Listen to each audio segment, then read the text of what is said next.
So Andrea, what drew you to a career as a jeweler? Well, I was at Dalhousie University studying history, and I was almost finished my degree and wondered what I would possibly do with a degree in history. And I took a continuing education class at NASCAD on a Saturday morning, and that sealed the deal. I was like, yeah. So I knew as soon as I started doing it that that's what I wanted to be doing.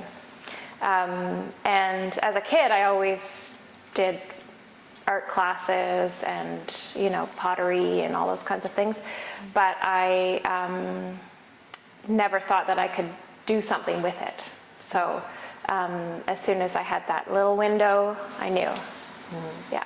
And that continuing education course, was that in a specific kind of jewelry making? Or? It was just sort of an intro to jewelry making. And it was, that classic right brain, left brain. I got into the class and, 3 hours felt like 15 minutes, So pretty awesome. That's how you know. That's how you know. When you know, you know.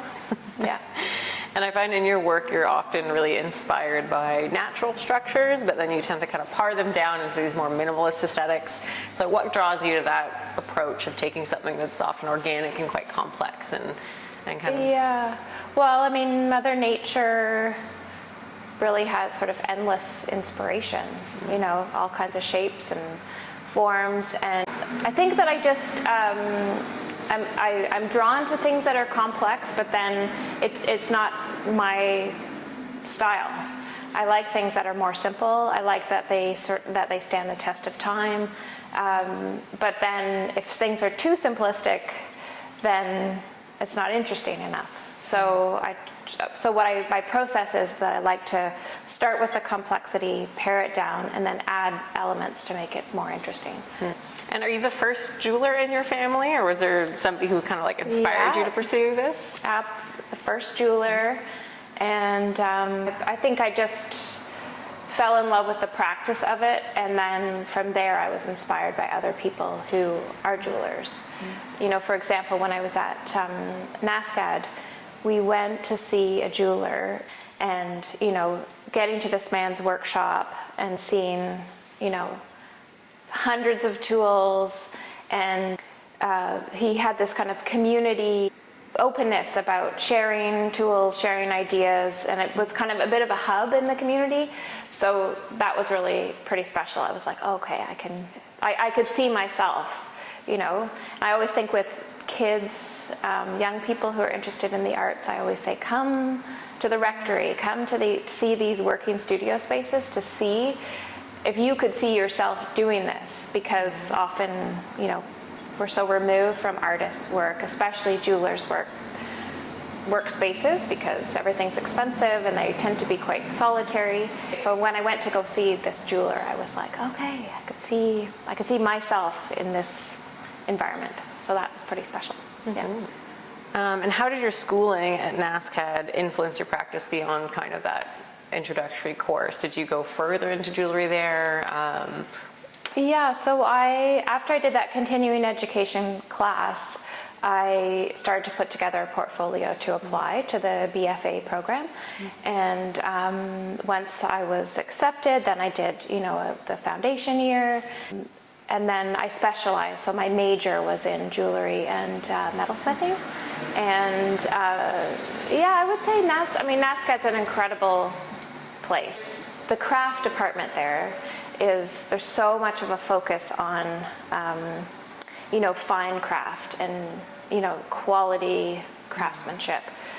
So that, I think that in essence was what was the core of it, And then from NASCAD, I went and worked with other jewelers and learned from them. So that was also a really important experience to see people's business, to see how they make things, the sort of the full picture after school.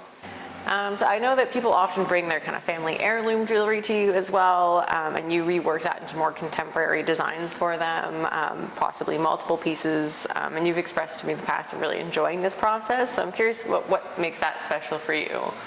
Yeah, so I would say most people have precious, a few precious things that they have in their jewelry box, that pieces that have been gifted to them. It's gifted with love, and it carries a lot of meaning for people. And over the years, I've really come to understand what it means to people. And so if you do have old pieces that you're not wearing because they've fallen apart or they're not your style, that transforming them is a really powerful way to carry on that memory of the person who gifted it to you or the person who wore it. And having people involved in that process is it's quite rewarding for them, and often really emotional, but in a really great way, because if you can wear something that someone you loved also wore, that's pretty unique. So. Yeah, so you work both with gold and silver, and I find often recently you've been doing a lot of kind of mixed metal pieces. I think that's maybe from style design sense in the past, people have thought of that as like a faux pas, but I think that's changing. Right. Yeah. So I'm curious, for instance, you have like your lovely pink sapphire ring with that really nice gold setting, and I'm curious what you would say to people who are hesitant still maybe to combine silver and gold in a design. Yeah, that's it. It is interesting because I often get people that ask, can you do this or can you do that? And I think it's, obviously times are changing and people are just more open-minded, And my aesthetic, like I see how the warmth of yellow gold brings out the color of gemstones. So, pink and gold are, such a great combination. And it just adds another decorative element when you mix the metals. And then it gives you also, I always say to people, it gives you flexibility. Then you can wear it with your silver watch or gold watch. I say go for it. If you like it, go for it. And do you have a particular gemstone that you like to work with? Okay, so diamonds are amazing because they're so durable, they're so hard.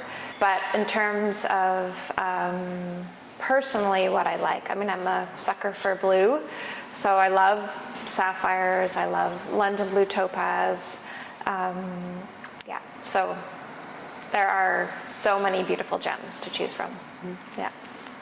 So what's your favorite part of the creation process? So I don't have a specific part that I prefer, I think, because there are so many different parts of jewelry making involved in the process that's what makes it pretty dynamic.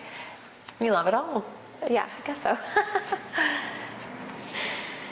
So you also lean into pattern and line work in certain series, like in your recent Stitch and Fringe series, inspired more by textile, maybe sewing techniques. This direction's different from your more nature-based pieces, and I was wondering if you'd speak a bit more to those works as well. I recently went on a trip to California, and I went to see an exhibition of a Chinese fashion designer, haute couture. Her name is Gao Pei, and she creates these unbelievable gowns that take 50,000 hours to create. And when I was going through the exhibition, as a jeweler, you're always looking at detail, the most delicate pieces, and seeing the hand stitching and the tradition of very specific regions in China that have a history of embroidery. It was just super inspiring. So I think that's one of the parts that I like about jewelry, is there's a lot of history. We've always created jewelry. We've all, whether it be a necklace of shells or, Egyptian jewelry or Roman, Greek, it's always been a part of our culture. And so this kind of sidestep to looking at fabric and how we decorate fabric was sort of the essence of what I was trying to figure out. And then the idea of, well, you can't really stitch on metal. I mean, I guess you could, but in order for it to be lasting and durable, I had to think of a different way to give that idea of the stitch without actually stitching. So yeah, so inspiration comes in lots of different ways and when you kind of least expect it. Yeah, I love hearing that background information on that series too, because it was like, it's nice to see artists when they get inspired by something and how that works its way back through into their work and how they synthesize it. And yeah, and it takes time to do that, right? Because you're trying to be true to who you are as an artist and your aesthetic, but you're trying to step outside of your comfort zone and do something a little bit different. So that process it's quite time consuming and a bit of a leap of faith.